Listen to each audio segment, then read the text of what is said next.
रूस का यूक्रेन पर बड़ा हमला। यूक्रेन के ओडेसा पर ड्रोन अटैक किया गया है। यूक्रेनी सैन्य पोस्ट पर शाहेद ड्रोन से किया गया हमला। रूसी ड्रोन अटैक से तबाह हुआ यूक्रेनी पोस्ट। ये देखिए,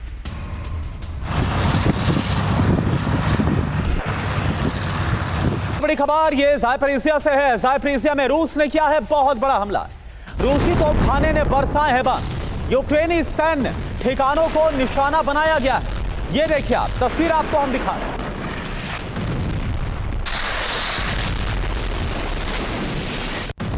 और देखिए, दो बड़ी खबरें तस्वीरों के साथ आपके सामने हैं। यूक्रेनी सैन्य ठिकानों को कैसे बनाया जा रहा है निशाना। ज़ैपोरिजिया में रूस ने बहुत बड़ा हमला किया है। वहीं रूसी तोपखाने ने ज़ैपोरिजिया में एक दूसरे सैन्य ठिकाने पर बरसाए हैं बम।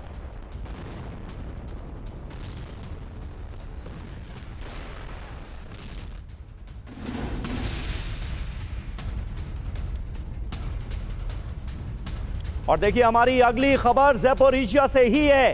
ज़ैपोरिजिया में यूक्रेन ने किया है बड़ा पलटवार।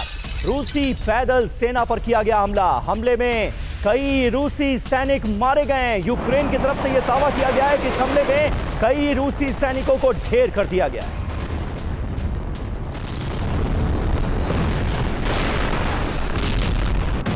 और देखिए आप, एक और बड़ी खबर, रूस पर यूक्रेन का पलटवार। बेलगोरोद पर रॉकेट से हमला किया है यूक्रेन ने। पावर प्लांट को निशाना बनाया है। हमले के बाद कई जगह बिजली भी गुल हो गई है। ये देखिए आप, तस्वीर आपको दिखा रहे हैं रूसी इलाके बेलगोरोद में। यूक्रेन की तरफ से ये देखिए आप, कैसे मिसाइल आकर गिरती है।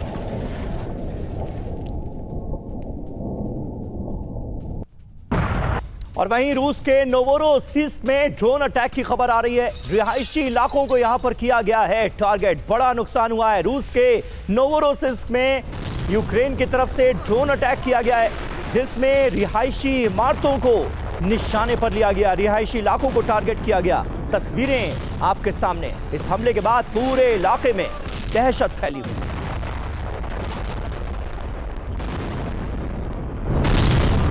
तीन बड़ी खबरें तस्वीरों के साथ आपको दिखा रहे हैं। किस तरह से ज़ैपोरिजिया में देखिए बैक टू बैक अटैक हो रहे हैं। यूक्रेन की तरफ से बड़े हमलों को अंजाम दिया गया और यहां पर रूसी पैदल सेना को टारगेट किया गया है। और वहीं रिहायशी इलाकों को टारगेट किया जा रहा है। रूस के नोवोरोसिस्क में कई ऐसे रिहायशी इलाके हैं जिन्हें ड्रोन अटैक करके दहला दिया गया है।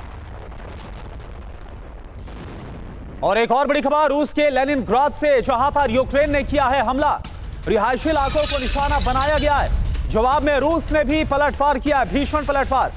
तो रूस के लेनिनग्राद की तस्वीर दिखा रहे। पहले हमने आपको बेलग्रोद की तस्वीर दिखाई है और आप समझ सकते हैं कि कैसे वार पलटवार दोनों तरफ से बहुत ज्यादा भीषण है। और ये जो हमले की तस्वीर आप देख पा रहे हैं, ये यूक्रेन का हमला जो रूस के लेनिनग्राद में किया गया। और जहां पर जाकर यह हमला हुआ है, जो टारगेट था, कैसे वहां पर एक बहुत तेज रोशनी नजर आ रही है।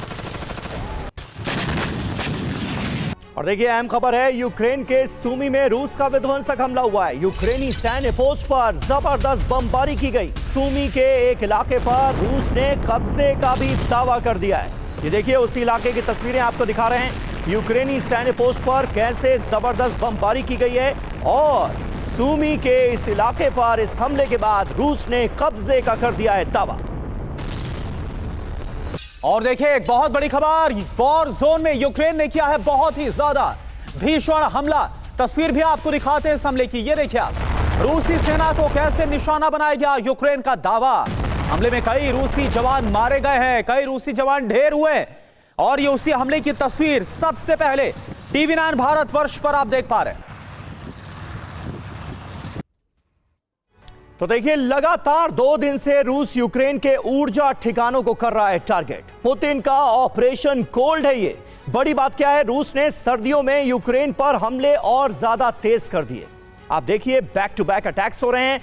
8 फरवरी को 440 से ज्यादा ड्रोन अटैक हुए। 39 से ज्यादा मिसाइलों से हमला किया गया। यह ताजा खबर है, आज की खबर है। 7 फरवरी को 400 से ज्यादा ड्रोन से प्रहार किया गया। 40 से ज्यादा मिसाइलों से अटैक किया गया। यानी इस भीषण ठंड में रूस ने हमले और बढ़ा दिए हैं। कहां तो हमले कम होने थे।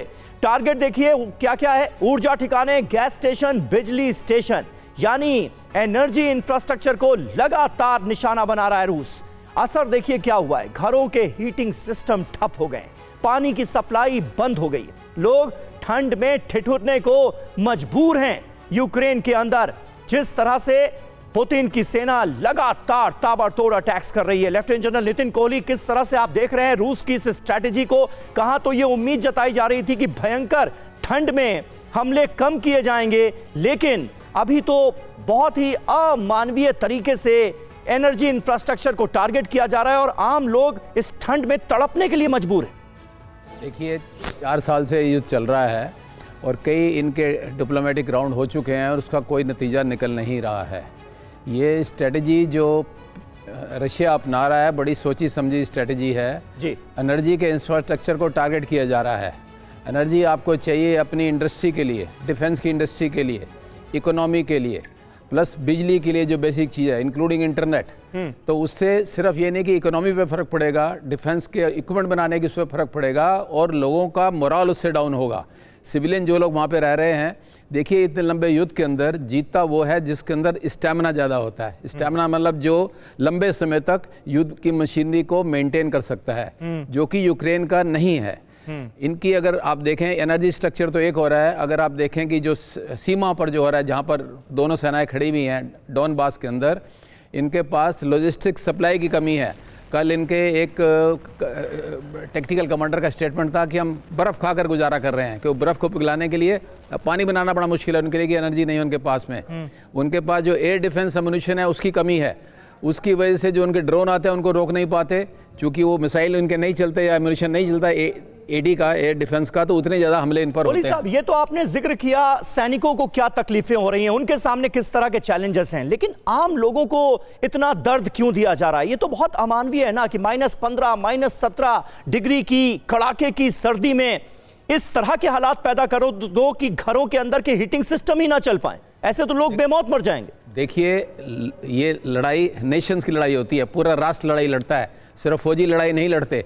जब पूरे राष्ट्र का मोराल डाउन हो जाएगा और जेलेंस्की पर प्रेशर आएगा, प्रेशर ऑलरेडी आ रहा है इनके ऊपर, बहुत अच्छा खासा प्रेशर आ रहा है, ये कोई समझदारी का काम नहीं कर रहे हैं। कई इनको रास्ते दिए गए निकलने के कि आप कंप्रोमाइज़ कर लें।